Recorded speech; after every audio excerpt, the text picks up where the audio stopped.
Chacún Flores presenta Coffee Low, el podcast.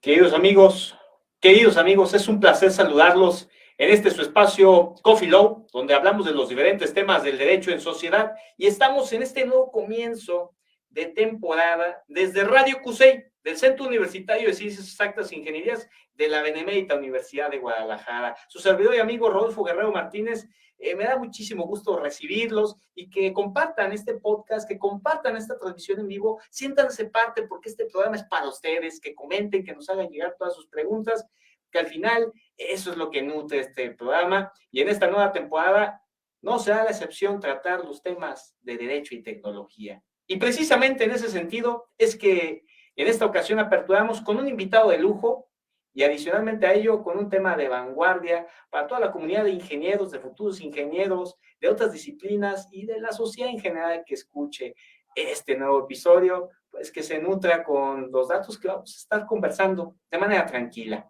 Y bueno, para ello, me da muchísimo gusto recibir a mi querido amigo, el doctor Sergio Arturo Guerrero Olvera. Él es magistrado presidente de la Sala Regional de Guadalajara, del Tribunal Electoral, del Poder Judicial de la Federación. Me da muchísimo gusto recibirte, mi querido amigo. Muchas gracias, Rodolfo. Un gusto para mí y estar aquí contigo en tu prestigioso programa. Saludar a todo tu auditorio. Bienvenidas todas a esta transmisión. Muchas gracias. No, y sobre todo, mi querido maestro, mi querido doctor, hablar sobre este tema de qué hace falta para un ambiente legal tech en México, me parece importantísimo y sobre todo para aperturar esta nueva temporada de Coffee Law en Radio CUSEI. Y bueno, empezaríamos, si estás de acuerdo, por definir lo que es legal tech. Tú y yo lo conocemos perfectamente, pero probablemente alguien que nos escuche, que no sean afín a la ciencia jurídica, diga, bueno, pues, ¿qué significa esto? Y los ingenieros también estén articulados con nuestra conversación. ¿Qué es legal tech? ¿Y cuál es el valor que en la actualidad representa este tema? Muchas gracias, Rodolfo. Pues, primero que nada, repito, agradecer a la Universidad de Guadalajara por esta gran oportunidad, a Coffee Law, que es el líder en los temas de tecnología y derecho. Tú eres un gran impulsor, un gran divulgador, con mucha experiencia en estos temas de legal tech o tecnoderecho, como yo he propuesto hacer la traducción. Y sí, es verdad, necesitamos aproximarnos un poco a esos conceptos. Digamos que en sentido estricto, el legal tech es la relación que tienen los servicios jurídicos con la tecnología, utilizando la tecnología como instrumento para ofrecer servicios jurídicos. Pero en sentido amplio es toda manifestación, digamos, jurídica que se da a través, por conducto y en los bienes que son, digamos, instrumentos tecnológicos, ¿no? Yo he hecho una distinción entre, digamos, problemas cibernéticos, intracibernéticos, con los extracibernéticos. Pongo un ejemplo, ¿no? Que este es un tema 100% de tecnoderecho, legal tech. Hay un monopolio regulado y una ley antimonopolios que regula las competencias injustas, desequilibradas entre actores de carne y hueso, ¿no? Es muy famosa, por ejemplo, un caso en México de proveedores de servicios, de embarcaciones que salían de un puerto, iban a una isla, allá en el Caribe mexicano, se ponían de acuerdo y aumentaban el precio del boleto. Y pues eso era, digamos, un conflicto de monopolio. Se conocía a través de las leyes normales, las leyes ordinarias. Pero hoy, por ejemplo, pues un gran proveedor de videojuegos está diciendo que las tiendas de Apple están generando un monopolio, porque Apple está cobrando cuotas que ellos consideran injustas, sin las cuales no podrían subir sus productos, sus videojuegos, a la tienda de Apple, iOS. Y eso es una nueva forma, una manifestación diferente de monopolio. Son conflictos no nada más intracibernéticos, sino son sobre todo extracibernéticos. Requieren juridicidad, requieren solución jurídica, pero no está preparada la legislación ordinaria ortodoxa para recibir bien este tipo de problemas. Es decir, dos gigantes de la tecnología peleando acerca de si es o no un monopolio la tienda iOS, que es privada, y que le está cobrando fija unilateralmente las formas de que se pagan las comisiones, ¿no? Fortnite, que es el juego que está de por medio, dice que es demasiado caro y está por generar su propia plataforma de ventas, ¿no? Estas son nuevas manifestaciones. Eso también es Legal Tech. El Legal Tech abarca el litigio en línea, el litigio que tiene que ver con los derechos derivados de la web, de la robótica, de la neurociencia, y bueno, además los conflictos que surgen entre estos grandes actores, o los grandes juicios, ¿no? Los macrojuicios como el de Uber, que llegó hasta el Tribunal de Justicia Europeo, y que, bueno, han generado y requieren nuevos talentos, nuevas competencias y una nueva forma de ver el derecho. A ver, querido Sergio, me parece muy importante que pongas sobre la mesa estas grandes Big Tech, estos grandes monstruos de la tecnología en el mundo, porque es cierto, dimensionar el derecho desde lo que vivimos, desde las plataformas de movilidad, de entretenimiento, videojuegos, y sobre todo lo que está en juego siempre que hablamos de Legal Tech, que como bien lo acabas de decir, el uso de la tecnología para el sector legal o para el eficiamiento del sector legal, que vale por medio de no hoy por hoy lo más sensible y lo que estimo menos se cuida de parte de cualquiera de nosotros, que es los datos. O sea, los datos que están involucrados para generar esa innovación en la plataforma para que Uber, el Waze, Spotify, cualquier plataforma que te dé un producto o un servicio sea más eficiente. Y para ello se necesitan los datos. Entonces, cada vez que involucramos un tema de plataforma, hay que tener bien ubicado el tema de los datos, entre otras cosas que son nuestros derechos como persona.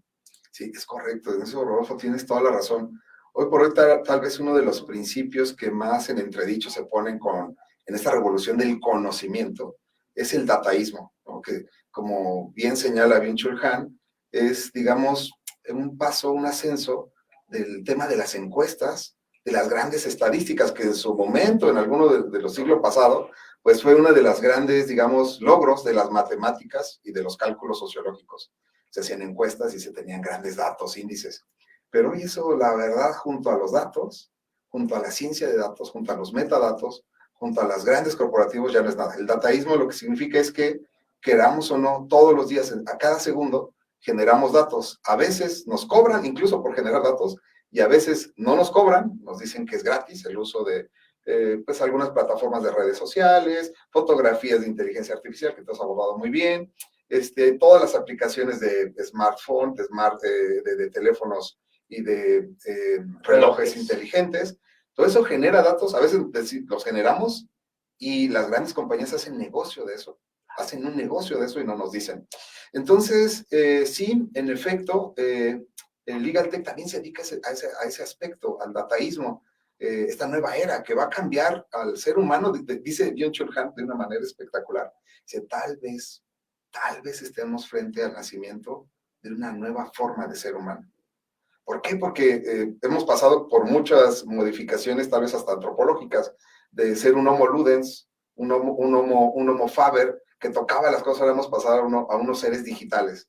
Cada vez hay más atrofia de las manos. Sí. Por lo mismo, de los tendones de las manos se están atrofiando porque ahora somos digitales, ya nos aprendemos las cosas en su totalidad. Ahora, desde una comodidad de este sillón, puedo viajar por todo el planeta, puedo generar información sin moverme. Es el mundo de las no cosas. Es el mundo en el que, pues, los datos, la autoexplotación, las emociones están privando, y los juristas cada vez tenemos que prepararnos más para digamos, nueva configuración de problemáticas. Muchas problemáticas que los juristas teníamos en las leyes y que no eran atendidas por el derecho, sobre todo la microconflictividad. Yo he platicado mucho de esto, y esta es una de las grandes potencialidades del Legal Tech. Es cómo a veces pequeños problemas que teníamos en la sociedad que requerían un juicio, no llegaban a juicio. ¿Por qué? Porque era demasiado costoso, porque no habría tribunales que alcanzaran para resolver esas problemáticas. Pero el Legal Tech tiene ese gran potencial democratizador de acceso a la justicia. Y tú y yo lo hemos visto, ¿no? Reclamador no es que haya descubierto, Reclamador.es no es que haya descubierto un nuevo nicho, es que sí había gente que tenía problemas por retrasos en vuelos y siempre estuvieron ahí, pero fueron desatendidas. ¿Qué es lo que hizo este operador jurídico? Bueno, que en realidad es un economista que hizo una aplicación. Pues ellos requieren servicios jurídicos, pero nadie se los quiere dar. Ni los litigantes, ni las escuelas de derecho, ni las facultades, ni los gremios de abogados que dan servicio gratuito, porque para una persona sería muy costoso, pero para muchas personas sería muy barato. Y genera un servicio masivo de reclamación de vuelos retrasados. Entonces el Legal Tech también se dedica a eso, pero lo que decimos, Rodolfo, tú y yo lo hemos visto, es que hace falta para que haya un ambiente Legal Tech que se dedique a esos temas, para que haya profesionistas preparados para eso, es que realmente necesitamos hacer muchas cosas. Una de ellas es meter en las currículas esta nueva vertiente del derecho que es transversal.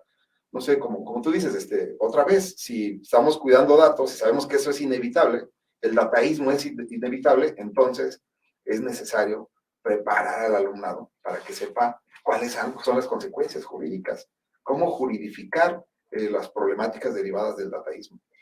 Regresamos a qué se requiere para generar un ambiente de Legal Tech en nuestro país, querido Sergio, y me parece importantísimo lo que acabas de decir, transversalidad.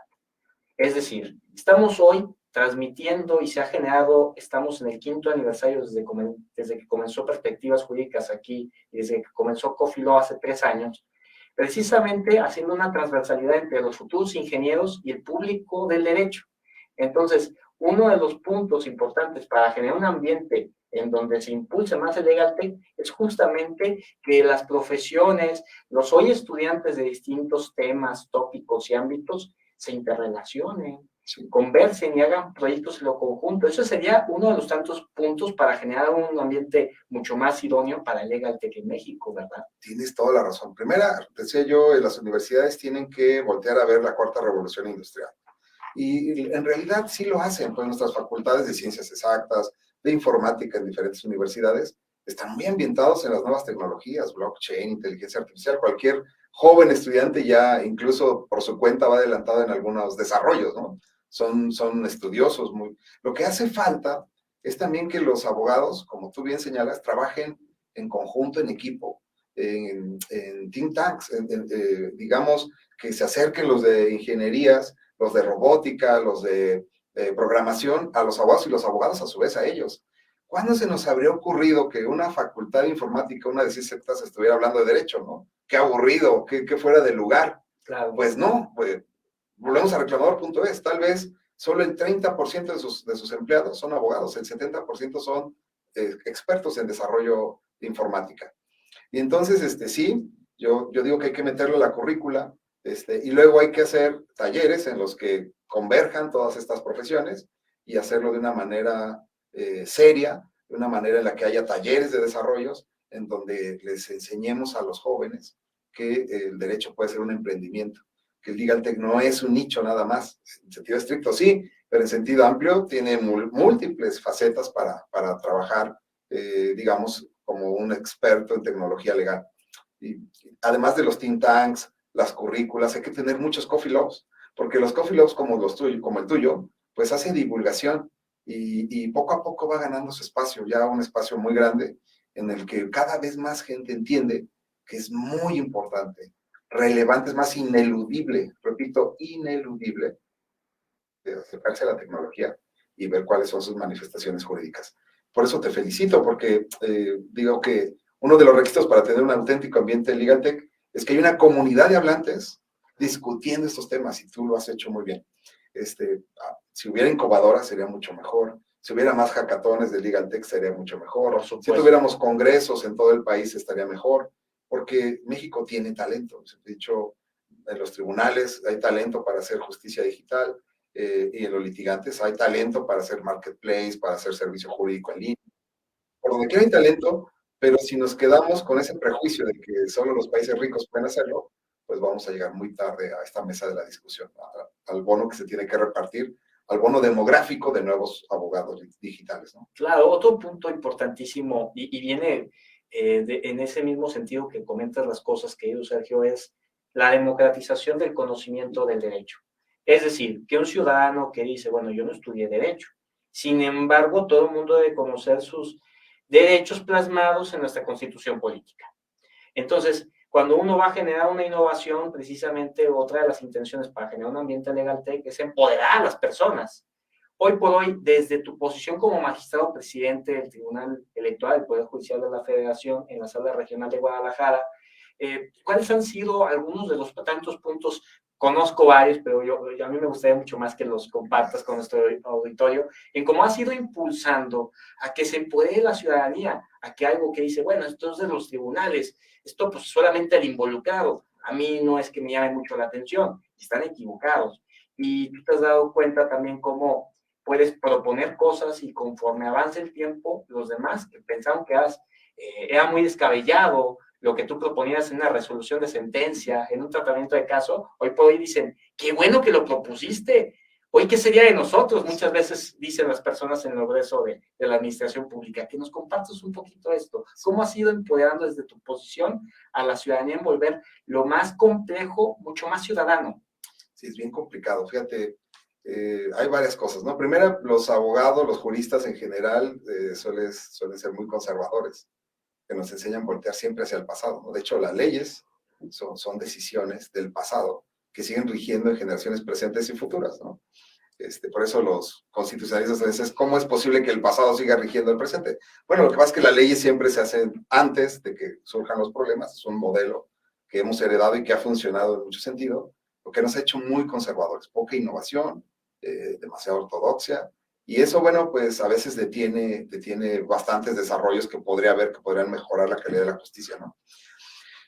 Ha habido muchas cosas que ha hecho, por ejemplo, el Tribunal Electoral del Poder Judicial de la Federación de una manera, la verdad, que digamos pionera, ¿no? Mira, yo te pongo un ejemplo, el JUS electoral, que tiene un convenio en su momento con el JUS de la Suprema Corte, que ya no existe, ahora existe el semanario nada más, era una forma de acercar a la ciudadanía al buscador jurídico. Tan solo en el 2014, si mal no recuerdo, cuando se abrió al público, tuvo cerca de 14,000 visitas en un mes, que es mucho para una institución privada, Claro. no pública, perdón, es bastante, ¿no? 14,000 visitas, eso fue de verdad un éxito rotundo. Pero además, por ejemplo, el Tribunal Electoral tuvo la sagacidad de poner en línea los primeros formatos de demandas. O sea, eso fue genial. La verdad tampoco, hay que decirlo, se usaron mucho, pero sí hubo quien se aprovechó de formatos de demandas, por ejemplo, de juicio ciudadano o de un recurso de apelación. Alguien que no tenía acceso a un abogado podía acceder directamente a la página y bajar su propia formato de demanda y ahí, pues a la buena de Dios, más o menos hacerlo, ¿no? Eran muy buenos formatos. Si mal no recuerdo, todavía están ahí en nuestra página y se pueden seguir utilizando. Es decir, el tribunal ofrecía mecanismos de acceso fácil a la justicia, a la ciudadanía. Tenemos una defensoría pública que también ha hecho unas maravillas y cada vez extiende más su cobertura, pero, por ejemplo, también hemos virado a criterios que antes no habíamos pensado y que las leyes no habían previsto. Las leyes solamente tienen contempladas, por ponerte un ejemplo, como pruebas, las pruebas técnicas y los de los avances de la ciencia. Dicen, o sea, ¿qué es eso, verdad? Tal vez el fax o el telegrama todavía es un avance de la ciencia. Pero, ¿qué hacemos con y videos y fotografías? Pero bueno, nos hemos enfrentado a transmisiones en vivo en redes sociales, Claro. Que ya no son tan fácilmente manipulables, no son tan como se creía que si eran las fotografías, como se cree que si eran los videos de un formato VHS, Claro. y que ahora ameritan nuevos criterios. Es decir, primero, sepamos cómo funciona una red social con transmisión en vivo, porque si no sabemos, no podremos valorarla. Eso ya cada vez más hemos ido formando criterio acerca de que tal vez sí tiene mayor credibilidad una transmisión en vivo, mientras no se demuestre que es falsa, a una simple grabación que te pasan en un CD, ¿no? Es diferente, muy diferente, porque acá hay muchos mecanismos de garantía de que no se puede alterar, si no la compañía no está Claro. en medio de eso, pero acá sí, acá te llevas a tu casa, en un aparato tú con un experto te la cambia, ¿no? Esos son unos. La otra es que yo he sido de la idea de que, por ejemplo, la credencial del lector ya se debe expedir de forma digital. Ya no tiene ningún sentido como antes sí lo tenía. Claro. Pues que fueran a un lugar, se tomaran la fotografía, ¿no? Imagínate, ¿se acuerdan de esa famosa propaganda? Pero te peinas, cuñado, ¿no? Te peinas, cuñado, porque Claro. hacían tomarte tu fotografía para el IFE, antes IFE.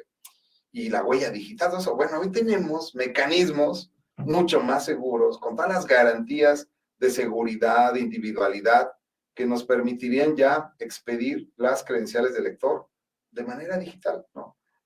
Con reconocimiento facial, incluso desde cualquier teléfono celular. Cerca de 80 millones de personas en México tienen acceso a un teléfono inteligente. Son más de las que incluso tienen acceso a Internet. Eso significa que igual ahí encontramos un gran nicho de oportunidad para que las personas realmente sin mayor esfuerzo tengan su credencial electoral. Eso yo lo tengo en un voto, no ha prosperado, pero algún día va a llegar, incluso también el tema de la votación. No la votación electrónica, creo yo que ya estamos en condiciones, y lo haremos tal vez en unos 10 años del voto digital, que es absolutamente diferente y mucho más seguro. Pero sí hemos usado la tecnología en nuestros tribunales, y cada vez va a ser, repito, inevitable. En Estados Unidos hay una campaña que hizo Biden, que siempre comento, donde compró una isla a Fortnite, y hizo campaña en una isla de Fortnite con Kamala Harris, y bueno, eso fue un desafío tremendo en términos jurídicos. ¿Hay veda electoral o no? ¿Cómo se paga eso? ¿Cómo se pauta? ¿Y por qué no está regulado? Porque realmente nunca se pensó que en el mundo virtual podría haber una campaña. Pero hoy ya existe en Estados Unidos, y no tardamos en plataformas de Netflix, en nuevos lugares, nuevos espacios, que haya ese tipo de campañas, y México no va a ser la excepción, porque, ¿sabes? El legal tech no se reduce a un país o a una región. No, es universal. Es universal. Es universal. Me parece bien interesante involucrar en este punto del camino una zona crítica, mi querido Sergio, en el sentido de, mencionas cosas importantísimas que ha ido evolucionando una institución como la que hoy representas desde la sala regional, y también mencionas otras cosas, como sigue existiendo un alejamiento, una especie de miedo hacia lo desconocido por varios actores que involucran también una institución tan importante como el Tribunal Electoral del Poder Judicial de la Federación, que es, no, inteligencia artificial, no, prueba digital, sin saber todo lo que involucra en vidas de tener una justicia digital ese tema. Y bueno, todo lo que hoy por hoy se está viviendo a través de un chatbot, GPT, que te está respondiendo un sinfín de cosas, y que también nos involucramos a temas de dilemas en la propiedad intelectual. En fin, el tema de cómo superar y también propiciar a que las personas no le teman a que se pueden hacer las cosas bien, siempre y cuando se capacite adecuadamente y se involucren, porque si no, una institución va a seguir, como dicen muchos millennials, rezagada, bastante obsoleta ante los cambios que se están viviendo en el mundo. Sí, es correcto. Hace rato también decías algo de hágalo usted mismo, ¿no? Cada vez digamos, las herramientas digitales nos ayudan mucho a veces a prescindir de abogados, ¿no? Esas aplicaciones donde llenas un formulario y es más que suficiente, le llamaremos bricolaje. Hágalo usted mismo. El bricolaje jurídico es cada vez más una realidad. Ofrecerles demandas, formatos de demandas a la ciudadanía, creo que es un gran avance. Y sí, hay un alejamiento que puede estar, digamos, animado por muchas razones, pero que ya no tiene justificación. O sea, lo que tú dices es bien importante. Afortunadamente también, digamos, hay una corriente de cambio. Mira, a mí me emocionó mucho cuando vi las propuestas de los aspirantes a ser presidentes de la Corte, y tanto la presidenta y presidenta Norma Piña, que le mandamos un gran abrazo y felicitaciones. Claro que orgullosos sí. de ser, que sea la primera mujer presidenta de la Suprema Corte 200 años después, ¿verdad? Tiene la propuesta de tribunales virtuales, de juzgados virtuales. Prácticamente apareció en las propuestas de todas las ministraturas que iban a ser presidentes, que aspiraban a ser presidentes. Eso debe emocionarnos bastante. Totalmente. Que desde la Suprema Corte estén pensando en tribunales virtuales para rezagos, es decir, con todo lo que eso implica, tribunales que ya no están en espacios físicos, porque la justicia, ya sabemos, lo han dicho los expertos, es un servicio, no es un lugar. No es un lugar. Es un servicio. Es un servicio. Porque en pausas pandémicas como la que tuvimos, se nota que los edificios son pesados, son ineficientes, y podemos trabajar desde casa. Y a veces de una manera rotundamente eficaz, eficiente, ¿no?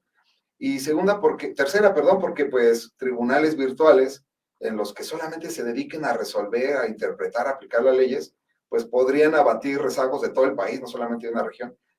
Jordi Nieva Fenot dice que ya no tiene ningún sentido en esta era, por ejemplo, hablar de competencias territoriales, ¿no? Yo soy competente en este municipio, es que antes había que caminar y había que trasladarse, pero ahora en un clic Una plataforma de videoconferencia, por ejemplo. Estás al lado del tribunal, con un juicio en línea, no puedes hacerlo desde otro país, incluso presentar una demanda desde otro país. Entonces, sí, hay apertura y también hay cierre, esa razón, pero la verdad es que la potencialidad que tiene la cuarta revolución industrial nos va a rebasar y no vamos a poder evitar, es ineludible que alcance al derecho de una manera total, ¿no? Sin ser catastróficos, yo creo que no se van a cambiar de la noche a la mañana, como lo hemos dicho todo, pero sí va a meritar que usemos otras herramientas, ¿no? La inteligencia artificial, pues cada vez los tribunales tienen que ofrecer mejores buscadores. La verdad, junto a los de desarrollos privados, son muy deficientes. Digamos, son de modo artesanal, ¿no? Los buscadores oficiales son artesanales frente a la sofisticación que puede ofrecer un Jurimetría, un Lereto, un Alex Máquina, que pues hacen cosas espectaculares, ¿no? Y proyectos que vale la pena que se les dé continuidad, como lo platicábamos antes de entrar en conversación, Julia, obra de los trabajos en su momento impulsados por Otilio Hernández, que le mandamos un gran saludo, y que no deben de desaparecer, deben de ser parte de ese plan integral de juzgados digitales, virtuales, que tenga pensado impulsar la Suprema Corte. Sí, fíjate, lo dices bien. Julia es un desarrollo del cual admiramos mucho, yo no participé en él, pero la Suprema Corte subió un buscador con lenguaje natural. Un lenguaje natural, digamos, todavía que está sometido a mucha prueba y error, pero que ya ayuda incluso a personas que no son expertas en derecho a hacer búsquedas con su propio lenguaje. Claro. Y eso es un gran servicio y hacia ahí apunta en mucho sentido la analítica jurisprudencial, a que sea accesible a todo el mundo. Y bueno, eso también nos lleva a hablar de la agenda pendiente. Si bien uno de los puntos y que congeniamos perfectamente en saber que es un reto a vencer, es decir, la apatía, que las tecnologías no son para mí, para un servidor público que lleva demasiados años viviendo lo tradicional, por así denominarlo, a la agenda pendiente hoy por hoy de resolver para que las cosas sean seguras, porque de repente le puedes decir a una persona, oye, fantástico, redes sociales, pero como estábamos hablando, los datos que están de por medio y que hay que cuidar bien. En ese sentido, saber del impulso que hace falta en protección de datos personales, ciberseguridad, no hay nada en materia de ciberseguridad, lastimosamente en nuestro país, firma electrónica, firma digital. Entonces, ¿qué puntos considerarías que también se necesitan vencer? Porque si bien podemos decirle a la persona en un tema electoral, vamos utilizando los sistemas biométricos, también hay que decirles que si algo sucede erróneamente, habrá todo un marco de puntos a seguir para que se pueda resarcir el daño material o moral causado, o en todo caso de que nada malo va a pasar, porque están muy bien diseñados los sistemas de encriptamiento, de protección, que la persona también esté capacitada para este tema del uso de la aplicación biométrica en el sentido de decir, bueno, pues tomo la fotografía y sé perfectamente que va a ser estricto sentido para un fin financiero, electoral, de identificación, punto. Esos puntos son la agenda pendiente para que también funcione la innovación, porque si no, como diría Laurie Anderson, si crees que la tecnología resolverá tus problemas, ni comprendes los problemas, ni comprendes la tecnología. Es correcto. Sí, tienes toda la razón. Digamos que uno de los derechos humanos nuevos relacionados con la tecnología es que se pueda, por ejemplo, navegar con las garantías de la seguridad y la privacidad. Que si no estamos ofreciendo, pues todo lo contrario, ¿no? Dicen que cada nueva tecnología engendra sus propios demonios y no están exentos. Antes de que se inventaran los ferrocarriles, no existían los descarrilamientos, ¿verdad? Claro. Y así pasa con la tecnología actual también.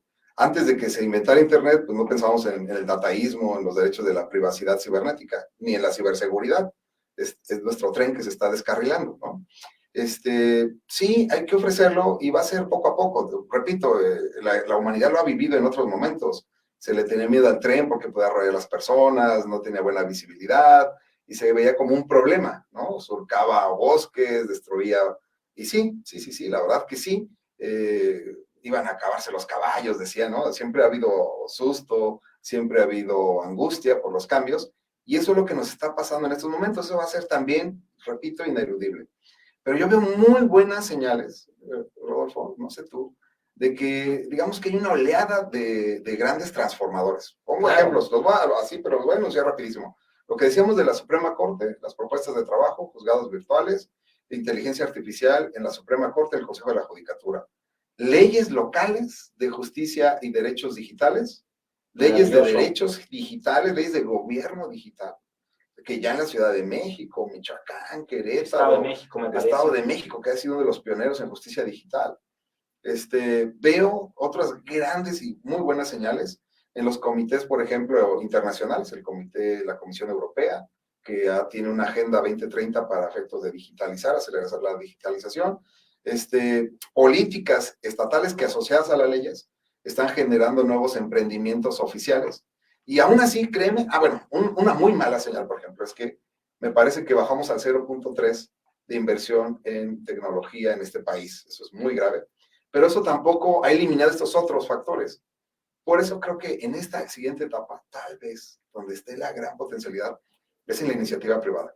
Porque ellos no se van a detener solo porque el Estado ha decidido darle la vuelta a la espalda a este tipo de problemas, ¿no? Vimos a un nuevo presidente, Ignacio Lula, que al primer día de gobierno decretó una nueva ley de tecnología, de impulso tecnológico para hacer chips, microchips, porque el gobierno va a esperar a que China o Estados Unidos los construya, nosotros podemos impulsarlos, y de economía digital. O sea, un presidente que tiene esa visión en América Latina, pues digamos, le da un fuerte impulso que nosotros debemos de, asimilar, y de alguna manera ver cómo nuestra competencia, digamos, está adelantándose a nosotros.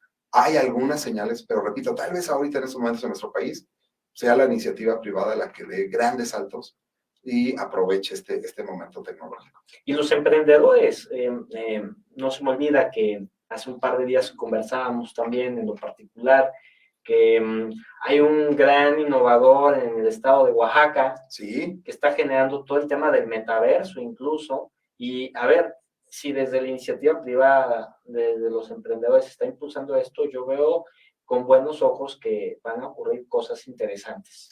Sí, el buen Gerald desde Oaxaca está haciendo cosas espectaculares con Business Verso, que es, digamos, toda una visión integral del mundo del metaverso, ¿no? ¿Qué se puede hacer ahí desde lo jurídico? Pues ahí se pueden hacer contratos con firmas digitales y un avatar. Se pueden hacer divorcios incausados con un avatar. Y eso, pues hoy nos suena como difícil de creer, ¿verdad? Pero no olvidemos que en el año pasado, 2021, si mal no recuerdo, 2020, ya tenemos el primer notario digital en la Ciudad de México. Ya existe. Y pues eso también, tarde que temprano, se va a diseminar. Es como una especie de virus que se va a diseminar por todo el país, ¿no? ¿Por qué? Porque un notario digital podría estar haciendo cosas de cualquier parte del país o del mundo, desde su oficina, desde su computadora, y eso pues va a generar una competitividad muy alta con herramientas ni siquiera tan nuevas, ¿no? Porque luego estamos muy acostumbrados a esta frasecita de nuevas tecnologías, pues la verdad es que no son tan nuevas algunas, ¿no? Solamente es aplicarlas. Sí, solamente es aplicarlas y adecuarlas a nuestras necesidades. Pues sí, hay mucho emprendimiento en México.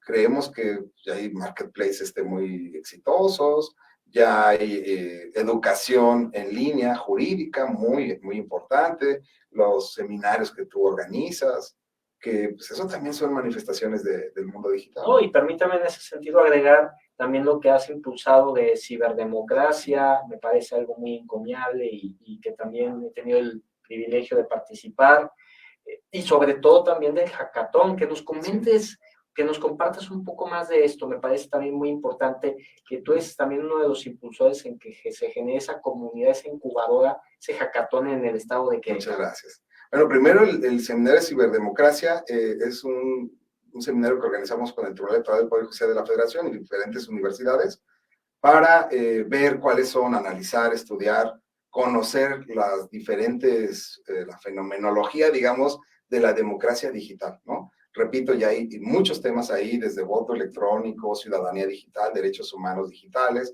voto en el extranjero a través de mecanismos digitales, y bueno, toda una gobernanza o gobierno en línea, ¿no? los municipios electrónicos, los servicios en línea.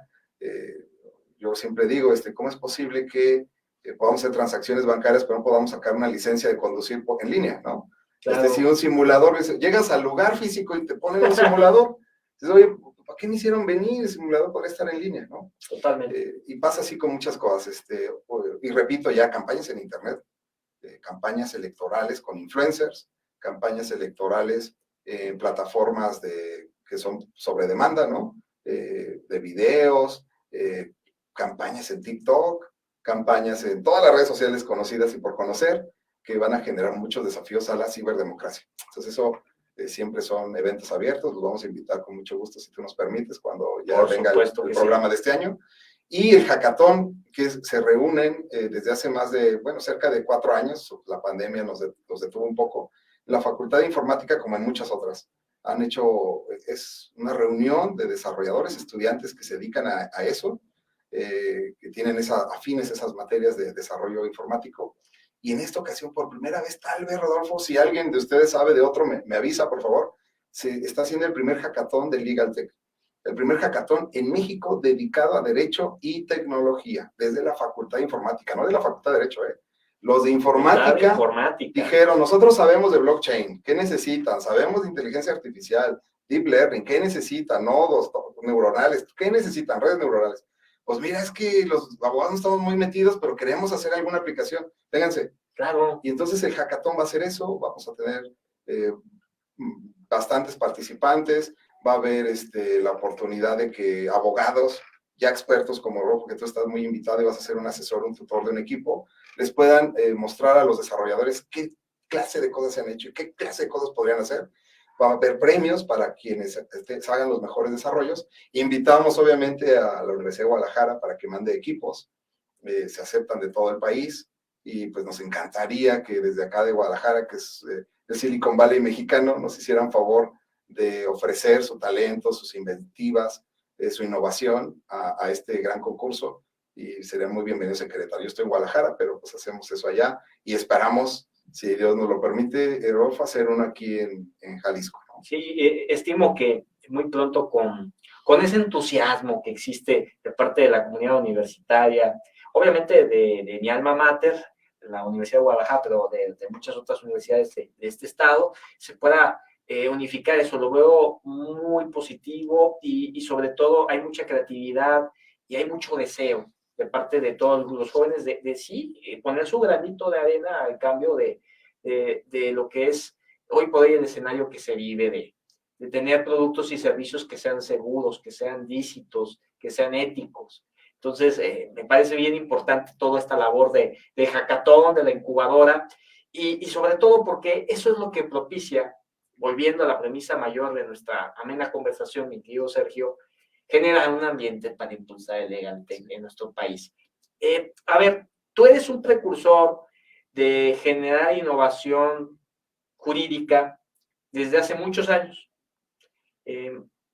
Fuiste, si no me equivoco, y me gustaría que nos contaras también sobre eso, reconocido por una innovación que hiciste hace ya algunos años, sí, pero es un cambio de paradigma, sin lugar a dudas, por Corea del Sur, si no me equivoco. Sí.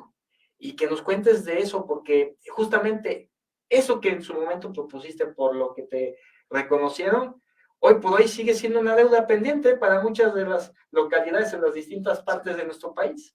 Sí, fíjate que en realidad digamos que fue un encargo de la Sala Superior de aquel entonces, 2013, 2014. Nos pidieron que hiciéramos un buscador jurídico. Este es un gran problema, mira. Si uno voltea a ver cuántos buscadores jurídicos tienen los tribunales de cada estado, se van a asustar. Prácticamente no hay ni uno. O sea, los buscadores que se usan son los de Google, claro, o cualquier otro análogo, pero cada tribunal, que a veces tienen no miles, sino cientos de miles de sentencias, tienen, digamos, es buscar una aguja en un pajar, ¿no? Si tú quieres saber qué resolvieron hace 10 años acerca, por ejemplo, del anatocismo en un tribunal supremo de algún estado, pues la verdad que Dios te cuide, porque podrías llevarte toda una vida si es que no tienes un número de expediente, un amigo que te guíe más o menos de qué juzgado o tribunal lo hizo. Y bueno, aparte, pues es información que está desordenada, inconexa, por motivos naturales, no hay maldad ahí. Lo que pasa es que pues eran grandes tomos físicos que se guardaban, a veces se digitalizaban, a veces no. Nuestra digitalización pues era con aquellas herramientas también artesanales. Y bueno, pues la verdad es que sistematizar esa información es muy complicado. Hoy por hoy, uno de los derechos humanos, no nada más de dataísmo, sino de transparencia, es que esas sentencias ya estén disponibles para todo público. Y la versión pública. Claro, bueno, pero si no hay buscadores de nada sirve. Sí, claro. Si no hay un buscador adecuado, pues pueden estar ahí todas las sentencias, pero si el motor de búsqueda no es capaz de meterse a un PDF, pues ya, o sea, digo, no sirve de nada. No sirve de nada. Entonces, en aquel entonces nos encargaron que desarrolláramos un use, repito, fue un encargo de la Sala Superior, entonces el magistrado Luna, el magistrado Penaos, que era el coordinador de jurisprudencia, lo desarrollamos con su apoyo, y el tribunal, no su servidor, pero sí el tribunal tuvo un reconocimiento en eWorld, que es un evento internacional que premia desarrollos oficiales basados en tecnología. Y es muy emocionante porque fue el primer tribunal del mundo que recibió ese reconocimiento. La verdad es que la gran ventaja de aquel entonces es que empezamos a usar las consultas con reconocimiento de voz, que hoy es lo más común de cualquier herramienta, ¿no? Siri, todas nuestras aplicaciones, Cortana, todas ellas ya usan el reconocimiento de voz. Nada más que antes, pues no, y entonces ya podías hacer, según era nuestro gran avance, aparte una interfaz muy sencilla que te permitía buscar jurisprudencia y sentencias, tenía vínculos directos a los precedentes, a los ponentes, pues digamos que era un gran avance. Entonces, desde aquel entonces, el JUS fue una prueba de que la tecnología al servicio de los juristas puede democratizar lo que decimos, nada más una cuestión de ofrecer un servicio ya, es de generar acceso auténtico a la justicia, porque lo que no se vale es que funcionarios judiciales tengan acceso a todas las sentencias y sus propios buscadores internos, pero la ciudadanía no. Entonces no hay igualdad de armas, no hay forma de compatibilizar la igualdad de derechos. Ellos sí saben mucho y acá no. Acá tienen muchas herramientas y acá no. Y por eso, digamos, es muy importante, ¿no? Ya después hicimos otros desarrollos con la Comisión de Venecia, con la Uniore también, que es un buscador de jurisprudencia latinoamericana, electoral, y algunos otros desarrollos del CICE, que es un sistema de sentencias relevantes, y así algunos desarrollos que nos encargaron, pero que, nuevamente repito, demuestran que desde hace muchos años, ahorita voy a remitir un ejemplo mucho más antiguo, hay talento mexicano, ¿no? Recordemos cómo se hizo el primer JUS en México. Fue un trabajo colosal, y fue, digamos, de los años 90. El primer JUS electoral, tal vez el mejor tesaurus del mundo de su época, y lo hizo un gran profesor, que le mando un gran saludo, mi profesor, el doctor Rolando Tamayo Zamorán. Para mí, con todo respeto para todos mis colegas, tal vez el jurista intelectualmente más poderoso de nuestra época, ¿no? Que habla alemán, inglés, francés, latín, te traduce todo, y él fue el encargado, recién llegado de Europa, de hacer el JUS electoral. Lo hizo con la Universidad de Nayarit, si mal no recuerdo, en los años 90. Esto es espectacular. Primero digitalizó, indexó toda la información que estaba en grandes tomos. Eso le llevó un par de años, con equipos muy grandes. Y esas sentencias que si no tuviéramos, imagínense que hoy podemos ver las sentencias de la quinta época en nuestro semanario judicial de afectos. Eso se le debe a un gran visionario del derecho. A un visionario que supo que para que fueran, digamos, perpetuadas, para tener una memoria histórica digital, había que digitalizarlo con aquellas máquinas de aquel entonces, no son las de hoy, son las de aquel entonces, y las subió a un sistema, las indexó, hizo un tesauros, hizo un buscador de palabras, hizo operadores lógicos, y luego generó el gran JUS, que en su momento apenas era con un CD, sí, claro. Inaccesible para muchos, carísimo, pues porque costaba mucho dinero. Pero ahí está, o sea, México sí ha sido pionero en ese tipo de temas, y lo va a seguir siendo, desde las instituciones o desde la iniciativa privada, ¿no? El futuro presente, querido Sergio, me refiero así siempre porque hablamos que la tecnología y los efectos de la misma llegarán muy tarde, muy lejos, y realmente no. Nada más que no somos lo suficientemente perceptivos en ocasiones o conscientes para magnificar lo que ya está generando en nuestras vidas, y en este sentido, rumbo al tema electoral próximo a ocurrir en diferentes partes de nuestro país, 2023 y lo que es el siguiente año. Me gustaría saber también tus consideraciones respecto al voto electrónico, el voto digital, el tema del uso del blockchain, por cierto, otra agenda desconocidísima para el legislador en este país. Si no saben qué es ciberseguridad, menos blockchain, muchos de ellos, no quiero generalizar, pero ¿cuál es tu opinión al respecto? ¿Sí llega el tema o va a hacerse como hasta el día de hoy lo conocemos y lo usamos? Sí, fíjate que el tema de la urna electrónica se ve pues inalcanzable, pero sí quiero decirles que ya existe, o sea, la urna electrónica, y además aquí Jalisco es de los pioneros. Varias versiones ya Sí, ya tiene varias generaciones que se han ido perfeccionando. Y bueno, el tema es que es cara, todavía es una tecnología cara, difícil de implementar en los cerca de en los 300 distritos que existen en nuestro país. Así es. Es muy complicado. Pero como todo, va a pasar la siguiente generación en la que eso va a ser muy fácil, ¿no? Ya he visto algunas urnas electrónicas que se hacen con iPads, con cualquier tableta, y en realidad lo único que hacen es poner una impresora a un lado, ¿no? Porque, y punto, se acabó. O sea, no, tampoco no hay mucha magia en eso, es una programación específica. Tal vez preocuparse por el tema de almacenamiento de los activos, más allá del uso de lo que se necesita, que ya existe de parte de otras compañías como tablets y demás, que no son propias de la institución, pero almacenar la información para garantizar su seguridad, ¿no? Ha habido elecciones, por ejemplo, de rectorías de algunas universidades con ese tipo de voto electrónico, y ha funcionado y no genera problemas. Todo genera problemas, recordemos otra vez, claro, que cada tecnología engendra sus propios demonios. Nada es perfecto. Nada es perfecto, pero lo que tenemos también es problemático. Yo siempre he abogado porque ya evolucionemos al voto digital, es decir, y al voto anticipado. ¿Qué es esto? Pues que tengamos no un solo día de jornada electoral, sino como pasa en otros países, que tengamos una semana de votación. Y esa semana tú tomas tu teléfono con todas las garantías de identidad para que no votes más de una vez, con toda la secrecía, y pongas tu opción y se vaya acumulando en un repositorio donde digan que punto, se acabó. O sea, no hay que gastar más, no hay que contratar personal, no hay que, digamos, te ahorrarías mucho tiempo. Claro, habría que ver los costos de eso, porque luego se nos olvida que todos los derechos tienen un costo y a veces pues no lo medimos bien.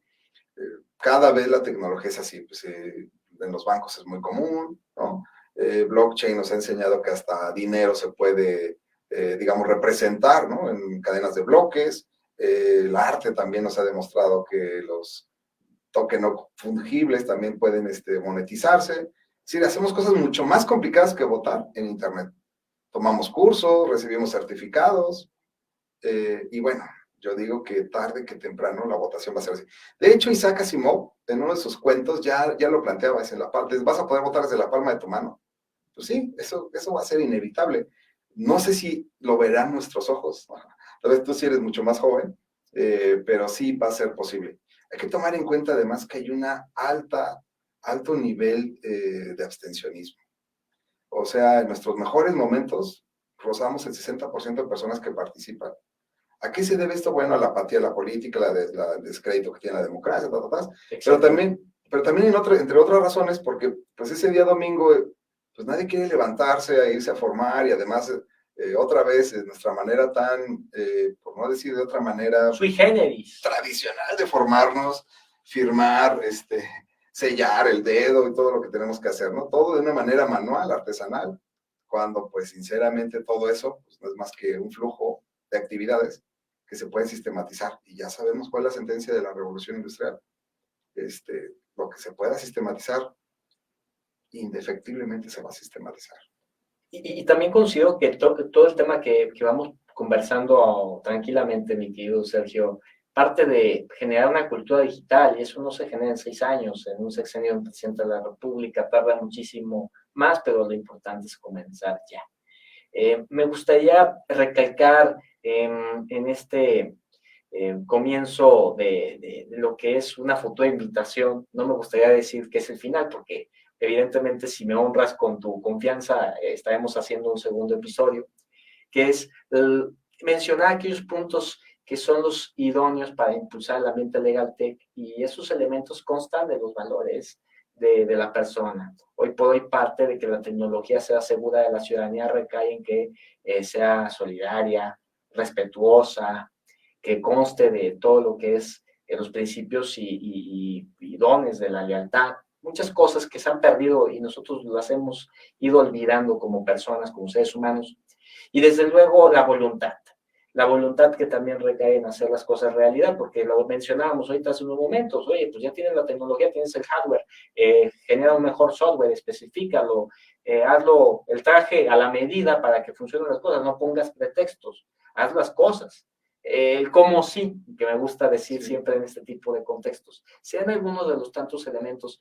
¿Y cuáles agregarías también? Porque, bueno, hoy por hoy estamos en un tema en donde tal parece que es más interesante dividir que unir a la población, y eso también perjudica el ambiente de la innovación en el sector legal. Sí, es correcto. ¿Agregarías para...? Sí, yo creo que lo que acaba de decir es la alfabetización digital. En mucho sentido hay mucho analfabetismo de toda nuestra parte, ¿no? Los mismos abogados desconfiamos bastante de ciertas herramientas, sobre todo en nuestro país, ¿no? En Estados Unidos la jurimetría es un derecho prácticamente, y no hay despacho serio, grande, que no se apoye en este tipo de herramientas. Cada vez los abogados auxiliares van desapareciendo, ¿no? ¿Para qué quieres un abogado auxiliar que busca en 3 horas lo que un buscador te lo hace en 15 segundos? Entonces, alfabetización es muy importante. Yo creo que también por la naturaleza de las cosas, hay mucha gente que sí está familiarizada con el Internet, ¿no? A la radio y la televisión, ¿cuántas horas le dedicaban al día? Pues 8 horas. 8 horas. Y al Internet, 12 horas, según las instituciones oficiales. 12 horas al Internet, te levantas y prendes tu teléfono. Y entras a redes sociales. Entras a redes sociales, ves las noticias, prácticamente escuchas radio en el teléfono, ya todo está ahí. 12 horas. O sea, sí, digamos que analfabetas no somos, sí somos usuarios, tal vez sin tanta educación, sin conocimiento. Cuando digo educación me refiero a que sabemos poco de las cosas que ofrecemos y derechos que tenemos. ¿No? Lo que decíamos, sabemos muy poco acerca de qué hacen con nuestros datos, con nuestros metadatos. Sabemos que eso es muy peligroso. ¿No queremos leer? Es correcto, y cada vez más, pues ha habido digamos, además ha generado nuevas ansiedades, ¿no? Está comprobado que a los jóvenes, a la juventud sobre todo, les genera ansiedad de no recibir tantos likes o vistas por sus redes sociales. O sea, el mundo virtual constituye realidades perniciosas, genera ciertas enfermedades y son crónicas. La ansiedad por el Internet, estar fuera de línea, ser excluido de un grupo de WhatsApp, genera un rechazo, una marginación tremenda. La distorsión de la imagen corporal. El sexting, todo lo que sabemos que pasa ahí, pues digamos que se deriva viene mucho de este hecho que tú mencionas, que hace falta la educación digital. Ya Naciones Unidas, ya ha estado trabajando mucho también la Comisión Interamericana de Derechos Humanos acerca del derecho a la educación, que es el derecho a la educación, pero pronto tendremos que especificar el derecho a la educación digital. Y para allá vamos. Sí, hacen falta hackatones, hacen falta incubadoras, hacen falta think tanks, hacen falta currículas, hacen falta más seminarios, hace falta más voces y, por supuesto, agregaríamos sin duda alfabetización digital. Sin lugar a dudas, esto nos lleva a hablar de muchos subtemas, de muchas cosas interesantísimas, en donde podemos mencionar más casos de Legal Tech en el mundo, y que, bueno, muchos de estos no tengo duda que estarán participando dentro de este 2023 con las actividades que organizamos en conjunto, que me honres con esa confianza, claro, mi querido doctor. Y desde luego, obviamente, un episodio número 2 del podcast, porque como ustedes se han dado cuenta, hay mucho que conversar. Y más con esta empatía, con este entusiasmo y este tema en común que tenemos los dos, esta pasión del derecho de las tecnologías, mi querido doctor, mi querido amigo. Bueno, pues yo, por lo general, me gustaría decir que compartan, obviamente, esta transmisión para que llegue a más personas, pero además me gustaría dejarlos, no con el afán de generar estrés, ni mucho menos, pero con una tela de la incertidumbre, en donde podamos dar algunos tintes, si estás de acuerdo, mi querido amigo, que me has aceptado el episodio número 2, de cuál va a ser el siguiente tema. Sin decirlo tal cual, dar unas ligeras pinceladas para motivar a las personas a que estén atentas. A mí me encantaría compartir con ustedes, si tú nos permites, tal vez con Gerald, hablar mucho del metaverso.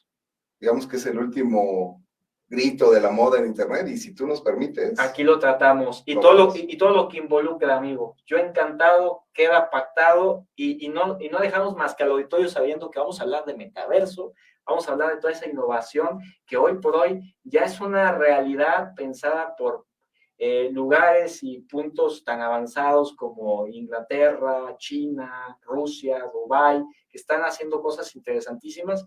Bueno, sin darles más sobre lo que vamos a estar platicando, estén atentos a las redes sociales y obviamente a todo lo que viene en promedio para pues estar compartiendo sobre estos temas de vanguardia. Y quiero, amigo, agradecerte mucho. El doctor Sergio Arturo Guerrero Olvera ha estado con nosotros, magistrado presidente de la Sala Regional de Guadalajara, del Tribunal Electoral del Poder Judicial de la Federación, y que hemos compartido este entusiasmo, esta pasión sobre este gran tema, esta gran pregunta que ¿qué hace falta para generar un ambiente de Legal Tech en nuestro país? Muchísimas gracias, amigo. Yo quedo muy agradecido. Muchas gracias. Saludos a todo tu público. Y desde luego a todos a que hagan posible que esta conversación llegue a más personas. Por supuesto, con su pulgar arriba, con su like, con su comentario y obviamente con la propuesta de temas que también les gustaría que conversemos en este espacio que es para y por ustedes. Nos vemos muy pronto aquí desde Radio Cusey de la Universidad de Guadalajara en su espacio Coffee Love con su servidor amigo Rodolfo Guerrero Martínez. ¡Hasta pronto!